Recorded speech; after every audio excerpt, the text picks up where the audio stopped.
یو طرف ته که مونږ وګورو په پی ایس ایل کې ډیر زیات فارن کلاریان چې کوم دي غیر ملکی کلاریانو ساين اپ کړي چې مونږ د پی ایس ایل لپاره اویلیبل وو، خو بل طرف ته آی پی ایل ریکارډ مات کړی دی. جی د پی ایس ایل نه زیات فارن کلاریان، د پی ایس ایل نه زیات غیر ملکی کلاریان آی پی ایل لپاره تیار دي. څومره کلاریان تیار دي په هغې باندې ډیټیل سره خبره کوو نن سبا. که تاسو وګورئ لیګ کرکټ ډیر زیات دی او هر یو کرکټر چې کوم دی هغه لیګ کرکټ ته ډیر زیات پریفر ورکوي. خپل د ملک میچونه پرېږدي خو لیګ کرکټ نه پرېږدي ځکه پیسه پکې ډیره ده، ټینشن پکې نشته.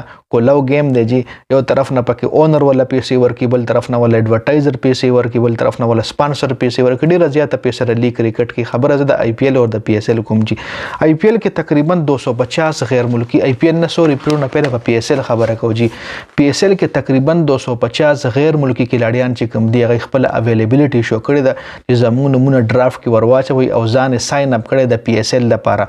اور 500 تقریبا 500 پاکستانی کلاډیان چې کوم دي دا د پی ایس ایل لپاره تیار دي چې زمونږ نوم هم ډرافټ کې ورواچوي.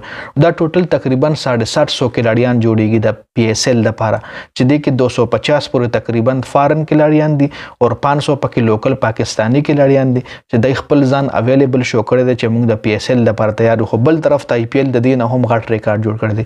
آی پی ایل کې 830 کلاډیان انډین already تیار دي، اویلیبل دي د آی پی ایل لپاره چې زموږ نوم ډرافټ کې ورواچوي. 830 کلاډیان د انډیا آی پی ایل لپاره تیار دي او 336 غیر ملکی کلاډیان تیار دي د آی پی ایل لپاره.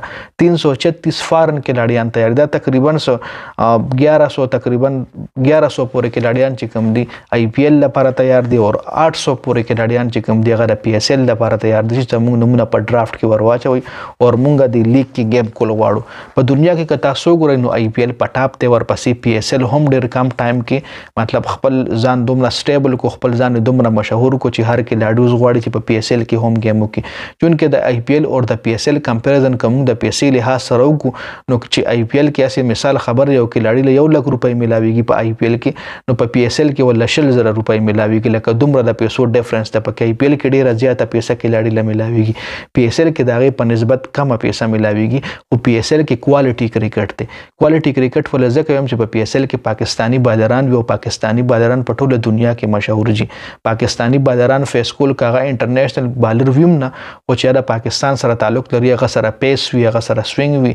نو فارن کلاډیان غواړي چې موږ پی ایس ایل د لپاره وکړو چې موږ پاکستانی بالران فیس وږي. خپل کرکټ امپروف کولو د لپاره غي کوشش کوي چې پی ایس ایل ته راشي.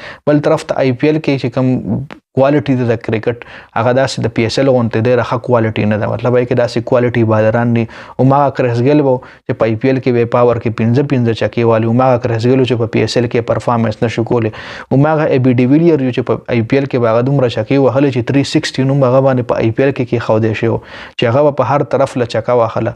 پاور کې سلور چکی، 3 چکی، 15 چکی اې د پاره ایسګاپو د دې غټو پلیرانو د پاره عمدغه پلیران پی ایس ایل ته هم راغلي. ای بی ډیویلیر هم راغلي، کرس ګل هم راغله، خو هغه رنګ پرفارمنس د پاکستان په بالرانو نه کړی. جی نو خبره مقصد مې دار چې آی پی ایل کې پیسې ډیره ده او کرکټ پکې داسې کوالټي کرکټ نه دی.